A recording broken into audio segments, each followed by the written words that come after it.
It's actually, there is a word for it or a phrase for it that most people in the neurodiversity community and their families are familiar with. It's called the cliff. And it's where you have all this forward momentum, everything feels solid, the foundation seems there, and you very abruptly, the day you graduate, hit it. And then there's nothing.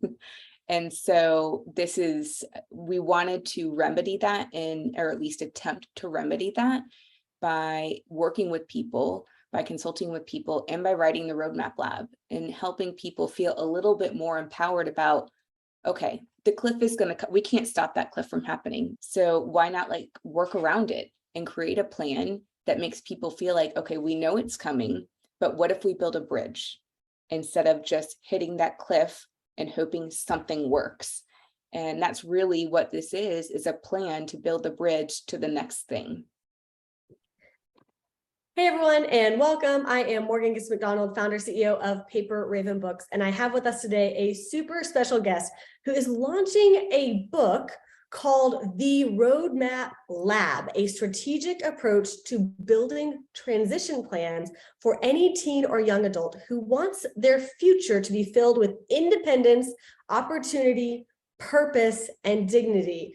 So if you are a young adult or a teen and you're like, that sounds like something that I really want, or you're a parent or a caretaker, or you have a young person in your life and you really want the best for them, and especially these days when we are realizing there is so much neurodiversity among our entire population, and certainly we are all wanting to take better and better care of our teens and young adults, this is going to be the conversation for you. And I have with us today Meaghan Timko, one of the co-authors of this book. Meaghan, thank you so much for being here with us today. Thanks so much for having me. I appreciate it. Of course. And this is such an important topic. And you're the founder. We're sort of, we've been working on this book together for a little while. And just to catch everyone up, you're the founder of Parallel. In fact, the co-founder, because the other person who's your business partner is Dr. Dana Zavatkay. And I may have slightly mispronounced that, but yes, Dr. Dana Zavatkay. Dr. Dana Zavatkay, and you both are neurodiversity consultants. Can you give us a little bit of insight into what does it mean to be a neurodiversity consultant, and what does Parallel do for neurodiverse travelers? Is I think the word you guys use. So yeah, we do use the word travelers because everybody's on their own journey. And as neurodiversity consultants, our job is not really to do it for them, it's to walk with them for a little bit on a certain part of their journey.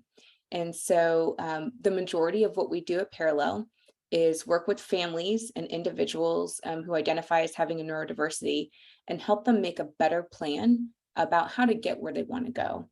Dr. Zavatkay and I both have worked extensively in this field. We've worked domestically, we've worked internationally, and really we came together and said the problem is there's no solutions for how do we get to the next step. We've done a fabulous job of getting people ready, but ready for nowhere. And that was really the impetus for the Roadmap Lab. We had already been working with clients using this methodology, and we saw, hey, we've got something here. If people sit together at the table and collaborate and put together a meaningful plan that has purpose, that has that dignity, that has that choice for the person who's traveling, magical things happen. And so we said, hey, let's put it down on paper because, we can work with 15, 20, 30 people at a time, but this book can help thousands of people at a time. And really that is what we do. And that's why we wrote this, is we just wanted other people to start believing that there is a way to do something big and have it in your control. I love that so much. Okay, Meaghan, tell us a little bit about the Roadmap Lab. This is, you just said, kind of your methodology, how you've worked with families and now put sort of in book form. What do people kind of come to understand or discover inside of this book? And so it kind of goes backwards before it goes forwards. And that's one of the first things that we say in the book is, yes, everybody says usually when they come to us, well, they say one of two things. I don't know where I'm going, or I want to work here. Both of those things we can work with, but you have to plan for them. If you don't know where you're going, you have to do a lot of investigation about where you've been, what you're good at, what you need work on, the things that you're wanting to do in the future. And then if you're saying, I want to go to work here, which is kind of the other thing we hear a lot, that's just one slice of life. And all of these things together put together sort of an ecosystem of experiences and people and supporters. And what we really emphasize is we need this to be a team approach. This is a systems approach. And this is collaborative. We insist on it. And so when we get everybody at the table and identify a common goal, we can all walk towards that together. And that piece right there, at least domestically, is something that's pretty hard to achieve when kids hit transition age. And we wanted to fix that. So transition age, is this like when kids are graduating from one level of school into another, or graduating into sort of quote unquote real life? Yeah, I know, real life, the adult life we're all living. When kids hit about 16 in the United States, and it's different in different countries, they're mandated to have a plan about what's next. But usually those things are anchored in the school system, a school system where the sun sets on services at a variety of ages, but it definitely goes away. And so what do you do when that plan disappears, the support around it disappears, and all of the people who know everything about you are gone? And so we said, that's not okay. We need to give people a foundation that can transition with them from school, from secondary school, even if they're in an independent setting, to the next thing. And that's certainly what we do with a lot of our clients, but we also have clients that use this method that say they're already done with university, but they're having a hard time transitioning to the world of work or community life or both. And we're very specific about making this as nimble as possible so that you could use it in any transition scenario anywhere. So, I mean, correct me if I'm wrong, but I'm kind of imagining that like when you're, let's say I'm a mom of 4 kids, so I can imagine they're still young, so we haven't really gotten very far into our education life yet. But like, let's say I discover one of my kids, has a neurodiversity, and we want to work with the school to create a plan for them. And we're all excited because we do create a plan that works for that child. But you're sort of saying it works in that context. And as soon as your child transitions out of that particular context, they have nowhere to land. Is that kind of what you see with a lot of, especially teens and young adults? It's actually, there is a word for it or a phrase for it that most people in the neurodiversity community and their families are familiar with. It's called the cliff. And it's where you have all this forward momentum, everything feels solid, the foundation seems there, and you very abruptly, the day you graduate, hit it. And then there's nothing. And so we wanted to remedy that, or at least attempt to remedy that by working with people, by consulting with people, and by writing the Roadmap Lab and helping people feel a little bit more empowered about, okay, the cliff is we can't stop that cliff from happening. There are people who are policymakers, legislators, lobbyists, and they do that work. And certainly, hopefully in the future, that's not a thing anymore, but it is right now. And it probably will be for, the immediate future.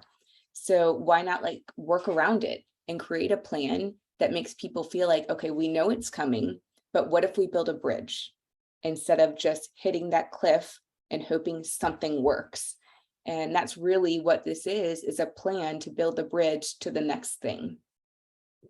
And so it's like you have your own plan to take with you. If we want to extend this, the language, take with you on the journey, because I mean, I love that. Like, you're the traveler, and sometimes you got to create your own map. You got to know where you're going, but maybe you have to create your own route and your own map and your own stops along the way and your own support when you need it. Yes. And there's a saying that we found early on in some of our background research, and how do we weave together a lot of information in a consumable, piece of book that's approachable and easy to use and nimble.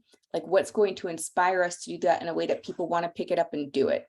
Because we didn't want to fill it with clinical jargon where, people at this point, when they come to us, they are tired of that. We didn't want to make a protocol. We didn't want to make it very box checky. And so we saw this quote, and it's, "Traveler, there is no path. The path must be forged as you walk." And we found it very early on in the process. And we actually had a bunch of sticky notes with that on it, on a lot of the material that we used to go into the research. And that's true for each person, there's not really a set out path, which is like all of us. There's nobody hands you the guidebook to life. But when you're already working from a place where, you have some deficits, it gets even harder. And we just want people to feel like, okay, I can make a plan. It can be mine. It doesn't have to be centered around resources that are going to disappear on me. And that's why we wrote it, really. So this book, and you kind of alluded to it, but it's a fun book. Like, it is a fun book. It's colorful, it's visually stimulating, like it's an engaging kind of book. It's not a dry, like how-to book filled with a bunch of information. It feels more like, and workbook isn't quite the right word either. It's like, it is creating your own roadmap, and it's super fun. And I would encourage you guys, if you're curious and y'all are here with us watching, listening, or if you know someone who is on a journey with a neurodiverse kid or young adult, I would encourage you to go ahead and check out the book, because we are launching the book. We want to get this book out to as many people as possible. So the ebook is actually on promotion. And what's cool about the ebook is that you can actually just check it out. You can flip through the whole thing. If you want a print version, of course, there's a print version available over there too. But the ebook at least gives you the ability to look and see, would this work for me and my kid, or would this work for my family or someone I'm taking care of?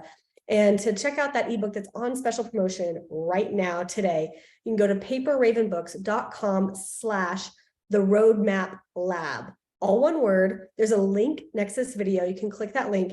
It'll take you straight over to Amazon. You'll be able to see the ebook that you can put onto any device. And if you want, spiral bound or paperback bound book, you can get a version on Amazon as well. But we at least want you to be able to see what it is and see if it might be a good fit for you and for the folks that you are traveling with in this world, especially if you feel like there's not enough support for you on a neurodiverse kind of journey. So paperravenbooks.com/theroadmaplab, all one word. Click the link next to this video. And Meaghan, I'm curious, what was it like for you, to write the book? I mean, from a perspective of an author now, what's it been like to take a methodology and actually put it into written, page by page form, and do it with your co-author, Dr. Dana Zavatkay? I'm not going to say her name right. Yeah. Okay. So Dr. Zavatkay and I had we learned a lot. I will say that we learned a lot about publishing and printing. But aside from that, it was hard in a good way, because we stuck pretty hardcore to, this is not going to be a book of clinical belittling language that people buy and throw on a shelf and never see again. People are going to use this. And so we had to keep revisiting these thoughts that we had, because it's easy for us as former clinicians, or current clinicians, if you want to call us that. It's easy for us to slip into, let's just write the words we know. Let's write the big words we learned in school. Let's just box check it, because that's what everybody's used to. But we had to stay in a very professionally uncomfortable place to really force this into something that everybody can use. And once we saw it, when it finally started to take shape, then we were like, yes, this is it. We had a really fabulous graphic designer that understood our vision, and she tolerated so many revisions from us that we're just thankful that she kept saying yes. But once we had kind of tested it with a couple people, and we had let a few colleagues see it, and they knew the background of it, we knew this is it. This is right. This is what we should be doing. And then it started to really just make itself at that point. Yeah. And I think y'all are exactly the right people to write this book, because you have both the perspective, the academic, the clinical side of neurodiversity, and also the practical, real families, real kids, what are those conversations like around the table? Yes. And how really you guys are a bridge in a sense. How can you take what has been researched and proven in studies and all that kind of thing, and make it actually matter to someone's day-to-day life? That's the beauty of the Roadmap Lab. So, congratulations to both you and Dr. Zavatkay. Y'all have done just incredible work. You know, the one thing that we left after we finally got it in our hands, we said, this really will work for anyone, anywhere. It crosses cultural boundaries. It crosses, SES boundaries. This is something that we've used with every kind of individual you can possibly imagine.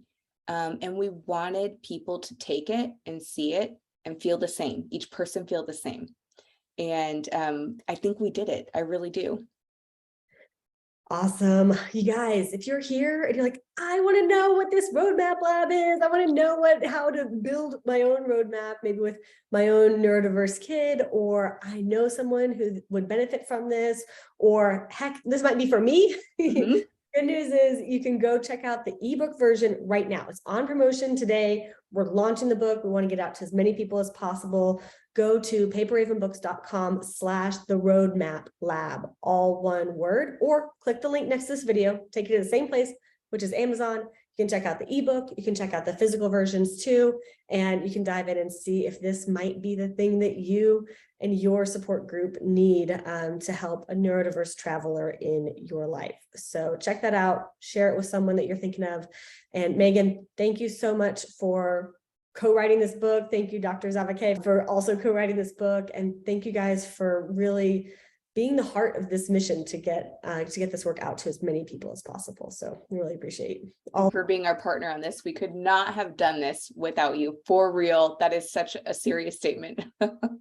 You are so welcome. Of course, it's been an honor to work with both of you, and we cannot wait to see all the lives that this roadmap lab changes for folks who are on a difficult journey already. And this is going to be just the support that they're looking for. So thank you everyone for being here. Go check out the Roadmap Lab, a strategic approach to building transition plans for any teen or young adult who wants their future to be filled with independence, opportunity, purpose, and dignity. Click that link next to this video, and we'll see you guys next time. Bye, everybody. Bye.